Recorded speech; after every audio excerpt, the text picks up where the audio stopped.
विशाल हमारे सहयोगी news room से जुड़ चुके हैं, कुछ ताजा अपडेट वहां से आपको देंगे। विशाल, अगर आप मुझे सुन सकते हैं तो 50 का आंकड़ा है, लेकिन कहां तक जाएगी एक गिनती, इसका अंदाजा लगाया जा सकता है विशाल?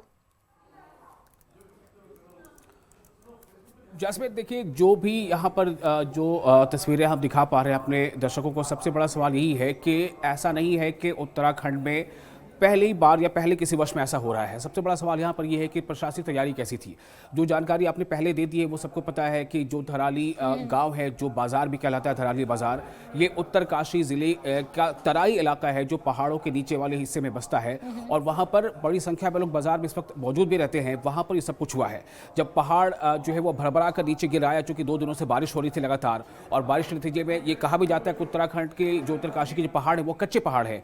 तो सबसे बड़ा सवाल ये पैदा होता है कि यहाँ पर तैयारियां किस तरह की थी। क्या मौसम विभाग का जो अलर्ट था, एक मिनट मैं आपको यहाँ पर रोकना चाहूंगी, 1 मिनट विशाल मैं आपको रोकना चाहूंगी। देखिए, जब आपदा अधिकारी हमारे साथ इस वक्त जुड़े हुए थे, उनका ये कहना था कि बादल फटा है। तो जब बादल फटता है तो उस चीज की सूचना नहीं होती है, उस चीज की आप क्या तैयारी करेंगे? क्योंकि मैं खुद पहाड़ों से हूं तो मैं इस बात को दावे के साथ कह सकती हूँ कि जब बादल फटता है तो वो अचानक फटता है।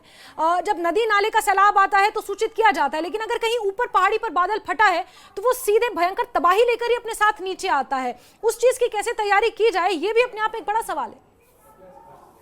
बिल्कुल, ये आपका कहना सही है। इसको हम अगर एक वक्त ये मान लें कि भाई ये कुदरती आफत है या नेचुरल कैलामिटी है, लेकिन मेरा सवाल इसको लेकर के ये है कि एक ऐसे मौसम में जब बारिश लगातार 2-3 दिनों से हो रही हो, बादल देखिए किसी क्या ऐसा आपने कभी देखा सुना है कि गर्मी के मौसम में अचानक बादल फट गया?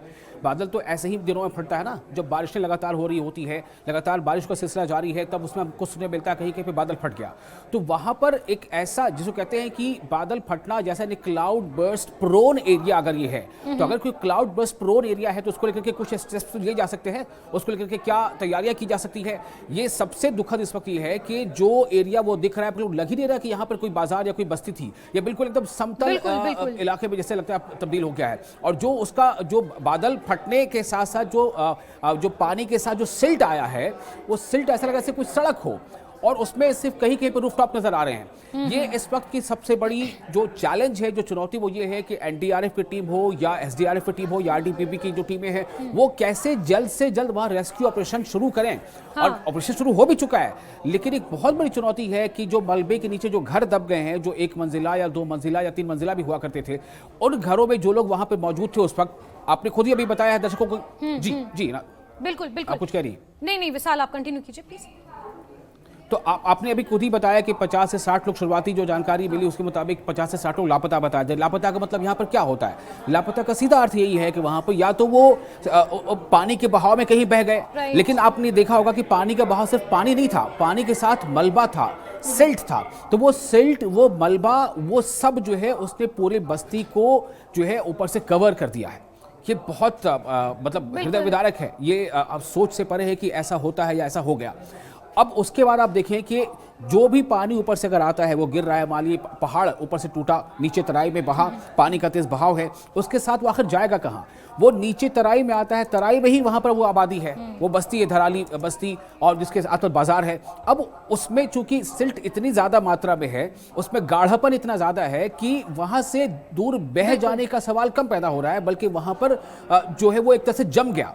अब उस सिल्ट के अंदर जितने भी वो चाहे घर हो, उसके अंदर लोग दब गए हो या पशु दब गए हो, तमाम चीजें, वो ये सबसे बड़ी चिंता है कि उनको कैसे वहां से डिग आउट किया जाए।